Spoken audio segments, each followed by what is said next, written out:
तो देश प्रेमी है तो दर्द तो होना चाहिए। अगर कोई सरकार का विरोध करने वाला देशद्रोही नहीं होता, बल्कि वो गरीबों की बात करता है, मजदूरों की बात करता है, किसानों की बात करता है, सरकार को वादे याद दिलाता है जो उसने मैनिफेस्टो में किए थे, वो वादे एक तरफ करके, और जब 6 साल बाद पूरी तरह सरकार नाकाम हो गई, जीडीपी हमारी पूरी तरह गिर गई, देश का विकासशील देशों से नाम हट गया। आप देखो कितनी हमें फिक्र करने वाली बात है कि हमने देखा कल का अखबार कि भारत का नाम विकासशील देशों में से हटा दिया। किसने हटाया? वो ट्रम्प, जिसके आने पर नरेंद्र मोदी जी गरीबी छुपा रहे हैं, दीवारें करवा रहे हैं कि झुग्गियां नहीं दिखे, लेकिन उन्हें शर्म नहीं आ रही है कि असली देशभक्त कौन था। जब इस देश में देशभक्तों की सरकार थी तो हमारा नाम विकासशील देशों में आता था, लेकिन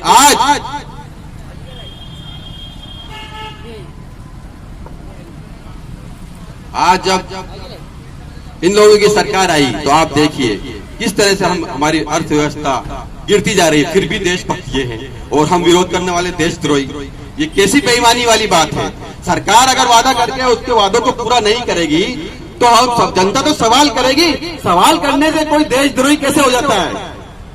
ये सारी चीजें हम सब नागरिकों को समझना चाहिए, इनके बहकाव में नहीं आना चाहिए। हिंदू मुस्लिम के बहाने से असल कामों से ध्यान भटकाने वाला भी है। एनआरपी, सीएए और एनआरसी जो भी है, ये कब लागू होगी कब नहीं होगी इसकी कोई डेट नहीं है, लेकिन सवाल ये संविधान में छेद क्यों किया? सवाल ये है संविधान में छेद क्यों किया? अधिकार किसने दिया? चाहते क्या हो? क्या चाहते हो? मानसिकता क्या है? क्या यहाँ पर हिटलर जैसी तानाशाही करना चाहते हो? ये चाहते हो चुनाव ना हो, लोकतंत्र खत्म हो जाए, जनता से उनके अधिकार छीन लिए जाएंगे।